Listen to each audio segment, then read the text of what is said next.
Bonjour les amis, nous sommes le 6 avril et on se retrouve pour notre méditation biblique du jour. Nous sommes dans les psaumes. Aujourd'hui, on a lu le psaume 33 dans notre plan de lecture qu'on suit en église et j'aimerais juste donner quelques réflexions sur ce psaume. C'est le genre de psaume où quand je le lis, je me dis waouh, j'aime les psaumes qui nous révèlent le caractère de Dieu, de la grandeur de qui Dieu est.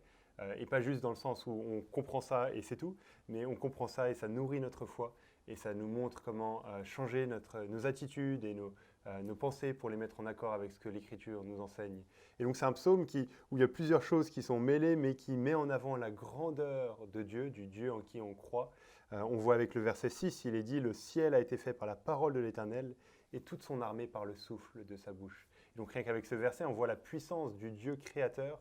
On pense à tout le ciel. J'ai à côté de moi un magnifique coucher de soleil parce qu'en réalité, désolé de casser le rêve, mais j'enregistre cette vidéo la veille, dimanche soir, et j'ai un magnifique coucher de soleil devant mes yeux.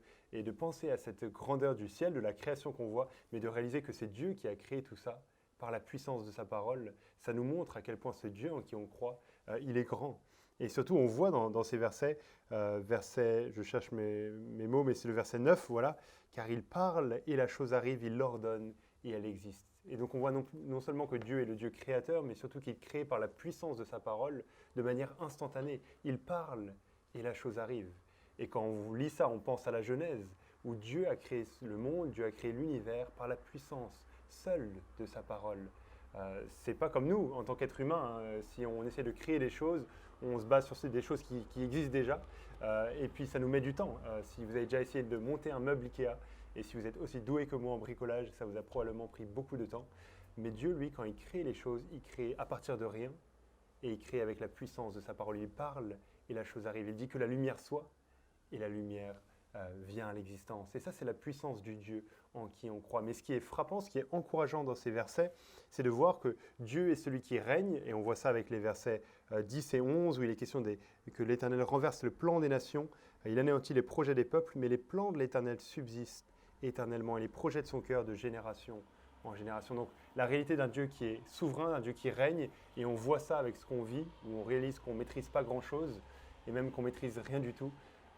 Mais cette réalité d'un Dieu qui est souverain n'est pas déconnectée de notre réalité, parce que ça nous amène à nous confier en lui et à voir que ses plans à lui subsistent, ses plans à lui demeurent, que Dieu n'a pas été pris de court par la situation actuelle qu'on vit, que ce n'était pas imprévu dans l'agenda, dans le plan de Dieu et qu'il a dû réagir par la suite. Non, son plan s'accomplira même au travers de ce qu'on vit. Son plan continue à être mis en œuvre. Et ultimement, ça nous amène à craindre Dieu. On a lu le verset 9, il parle et la chose arrive, il ordonne et elle existe.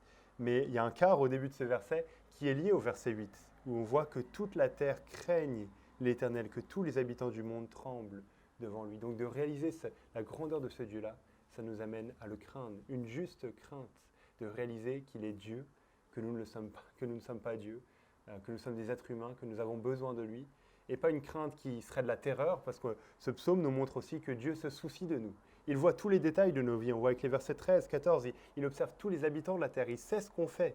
Il est attentif à toutes leurs actions, nous dit le verset 15. Donc c'est merveilleux de voir ce Dieu qui est souverain. Ce n'est pas un Dieu qui aurait créé le monde pour le laisser se débrouiller par la suite, mais c'est un Dieu qui s'intéresse à nous et on peut lui faire confiance. Et c'est avec ça que ce psaume termine, la confiance en Dieu, d'espérer en l'Éternel. Et j'espère que lire ces psaumes, que lire la Bible quotidiennement, d'être mis face à la grandeur de Dieu, vous encourage, chers frères et sœurs, dans ces temps qu'on vit, à vous confier en ce Dieu-là. Ses plans s'accompliront. Et donc si on se confie dans des choses que nous on fait, dans les choses qu'on observe autour de nous, dès que ces choses s'arrêteront, comme on vit en ce moment, notre cœur sera totalement découragé.